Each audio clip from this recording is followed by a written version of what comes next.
the dude was sitting there writing a song with me and he saw a bird on a window. It gave us the line we were stuck on, and Trisha Yearwood cuts it. It ends up being in like 4 different movies over the last 20 years.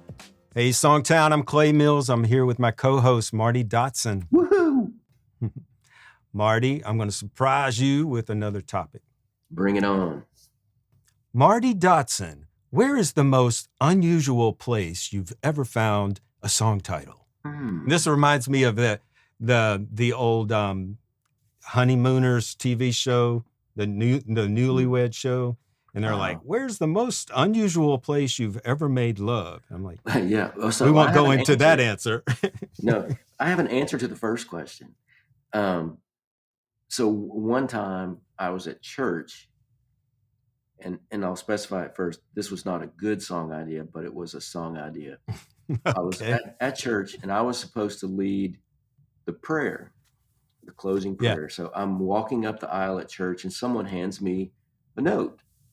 And I think it's going to say, pray for my grandmother. She's in the hospital or something like that. So I get up to the podium.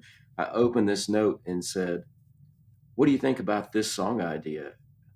And it had a song idea written on it. That's not what I meant, Marty. I meant where have you gotten the most unusual place or most unlikely place that you've gotten an idea maybe that went on to get recorded or whatever? Like, do you have any story of, like, I've talked to Tia Sillers, and she has this story of how when she wrote I Hope You Dance, she was talking to her mom, and her mom was like, her husband had left her or something, and her mom was like, "Well, I wish he would just die. I wish," and Tia was, and she was like, no mom," and she goes and she takes a walk by the ocean, and it just came to her. "I hope you still feel small when you stand by, beside the ocean." And these words, they were wonderful words. They weren't the the angry words, and she found peace. And so I just, she has this story about how that song came to her. I was just wondering, anywhere other than the church where you might have gotten an idea. No church ideas. Well, there was one. So I had a guy when I was starting out writing who, he was a publisher, and I really wanted to work with his company. Thought I would be a great fit. And he said, "Yeah, bring me a CD." And so I brought him a CD, and a month went by. I didn't hear from him. So I called him. He was like, "Oh yeah, it's right here on my desk. I'll get to it. I've just got a big pile to get through." And a couple more months go by, and I call him. He's like, "Oh yeah, it's right here on my desk." And after 6 months, I'm like, okay, the guy doesn't want to work with me, and I had recently had an experience where I went in to play for a publisher, and the publisher's, like, he said, before I could sit on his couch, he goes, "Wait, stop." And I'm like, okay, is there something on the couch, and he says, "I've got a bunch of hit writers that sit on that couch, and if you can't beat what they play me, I don't have time for it."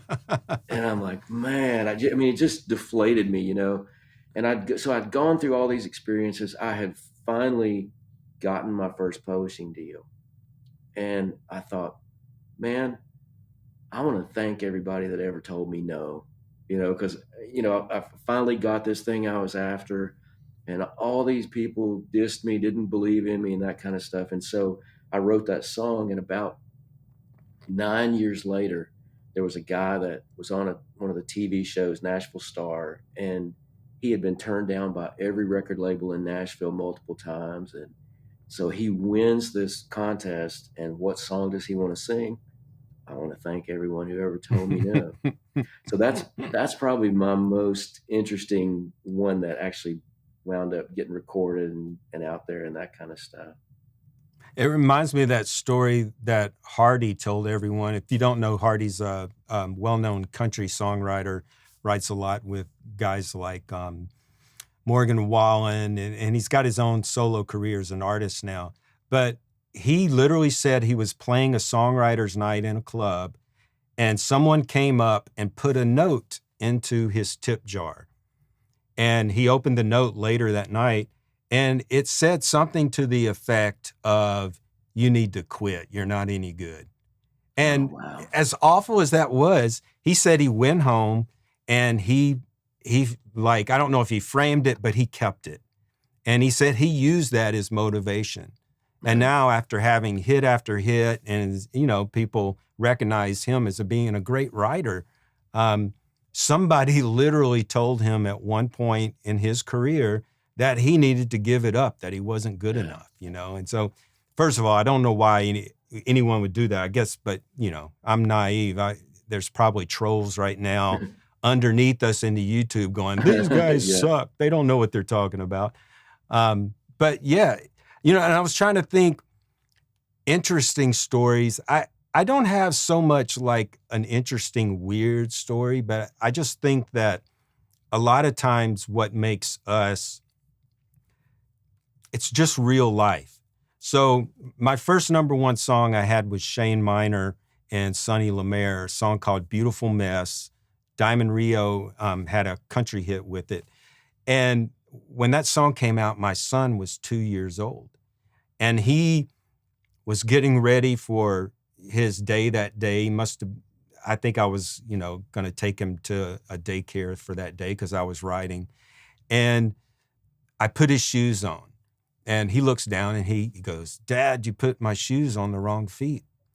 And so I didn't think anything of it. I go to the writing session that day. We get to the second verse of the song. I don't want to have second verse-itis.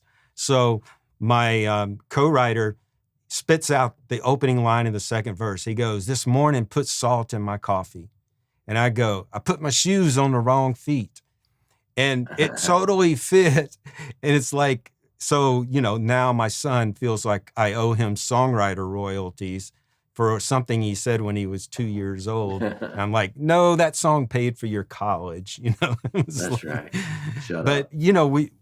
It really is that, I can think of another instance where I'm playing piano, my co-writer's standing there singing next to me, and we get stuck. And then he throws out this line. He goes, offers a place as warm as the sun. And I go, where did that line come from? And he goes, there's a bird on the windowsill warming himself in the sun. And so half of our job is just kind of like being in touch with where we are in the moment and being observant and just letting these ideas come to us, and instead of, like, when I first started writing, I would be racking my brain. Oh, I can't think of this line. I can't think of this line. And the reality of it is the dude was sitting there writing a song with me and he saw a bird on a window. It gave us the line we were stuck on, and Trisha Yearwood cuts it. It ends up being in like 4 different movies over the last 20 years. So you just never know, man. Yeah. Well, I've got an interesting story about that. I was writing with Rebecca Lynn Howard, and we had been writing a lot together, and the engineer at the studio that had done all of our demos one day just said, if you guys would ever be willing, I would be a dream come true to write a song with you two. And so we set up a co-write with him. He had never finished a song and done a demo or anything like that, but we set up a co-write. We're in there, we get stuck for like 45 minutes on this one line, and he throws out this line that's brilliant. And we said, how did you come up with that? And he kind of sheepishly pointed. There was a Walmart Photo Labs envelope, and it had that exact line on it. He just read it. and he thought, well, that rhymes, so I'll throw that out. And it was perfect. And I'm convinced the song would not have gotten cut. It was like the setup line for our title. Yeah. And we got that but song. Is that what is that? Is that the universe telling you that you're doing what you're supposed to be doing that day? Because why would the perfect line that you needed for a setup, which is a pretty complicated part of a song, the setup line, it's just sitting there on a coffee table, Yeah, exactly. And we wound up getting that song cut by a big artist, and so his only song was cut by a big artist, and his line in the song was that one line that he read off the Photo Lab thing. That's also, Marty, a great point too. is that somebody go, okay, well, that's a cheesy line to come off of a card on a table. And I get this a lot when people go, well, they tell me you can't put cliches in a song, but this song has this cliche. Or it's not that you can't use cliches. It's how you frame them. If a cliche is the perfect line, is the perfect setup line, like it was in your song, then you've got to use it. So it's not, if your song is line after line after line of cliches, then yeah, or even one line and it feels like a cliche, but there's no hard and fast rules. If you never used a familiar phrase, it would be hard to communicate to people, so it's more about how, so it's about how you use those cliches, and that's a pet peeve I have when people go, you can't use cliches in songs. And it's like, well, a cliche is just a figure of speech. If it's right for what you're writing, then why would you not use it? Right. I think one important thing that kind of ties all the stuff we've been talking about together is, as writers, I think it's super important to be an observer of life. When I've gotten tons of ideas being in a coffee shop and overhearing conversation. Well, if I just go in the coffee shop and I get on my phone or I don't have my antenna up, I'm going to miss those things. And my wife laughs at me. We'll be going down the street and I'll say, did you see that guy with a ventriloquist dummy on the side of the road?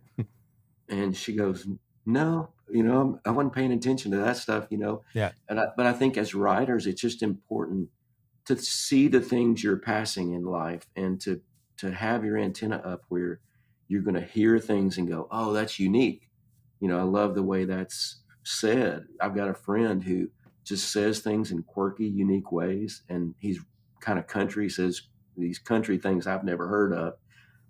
But I get all kinds of song ideas from this guy just because he's talking in interesting, different, quirky ways, So I think the more as writers we can have our antenna up and not just try to get to our destination, but to be paying attention along the way, and not just when we're on a literal trip to the store, but in life, just, focusing on what's going by us and the stories that we might see. I've written stories that I'll see someone on the side of the road and I'll imagine maybe what their story is. Or I used to be involved with this homeless ministry, and they would tell me stories that would really inspire a song, because I would stop and listen to what their experience was, and it was very different than mine, but it enabled me to write something I couldn't write on my own. Awesome. Marty, let's thank Sweetwater, our sponsor. They're great people. They have tremendous sales department. They help me out with all this gear you see behind me. I bought everything from Sweetwater for about 20 years. Love those guys. Check out the show notes below. We have books on songwriting, and we'd really love you to step into SongTown. Check out songtown.com. We help writers improve their skills, level up. We give you pro instruction in all genres. And once you have great material, we help connect you to the music industry. So check it out. And we've got a class coming up with writing for recording artists. So if you're interested in that, click the link. Love to have you be a part of it. You get to write a chorus to submit to 3 different recording artists. And if they like your song start, they can choose you to write with. So check it out. See you next time. See ya.